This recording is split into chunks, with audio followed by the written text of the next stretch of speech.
Scott Hurst joins us now with the very latest. Good morning, Scott. We had some picket lines up briefly yesterday. Are things slowly starting to get back on track now? Good morning, Akshay. Things are getting back on track, although we did see, as you showed, the emergence of solidarity picket lines, particularly at some processing facilities on two ends of the country, in Halifax and in Vancouver.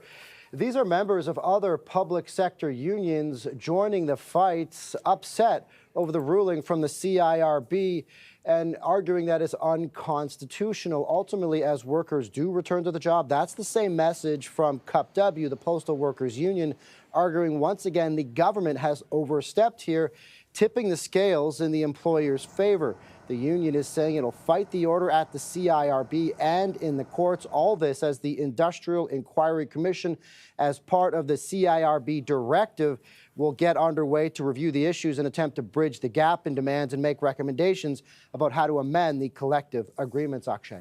And of course, the big question remains, when will people start getting holiday deliveries, Scott? Well, Canada Post is asking for patience. I know that might be a hard thing to wrap our heads around this time of year when we're all trying to send gifts back and forth across the country, but they need time to safely ramp up operations. So managing the massive backlog of deliveries is now job number one. It'll start working through the backlog trapped in the system since the strike began. Of course, that was back in mid-November. Service guarantees, in the meantime, remain suspended, and Canadians should expect delivery delays, I should say, through the remainder of this year and into January. Canada Post is also saying post office hours at some locations may vary as workers try to get through this backlog, get up to speed, and start to get everything that was already trapped in the system out to Canadians who've been expecting it.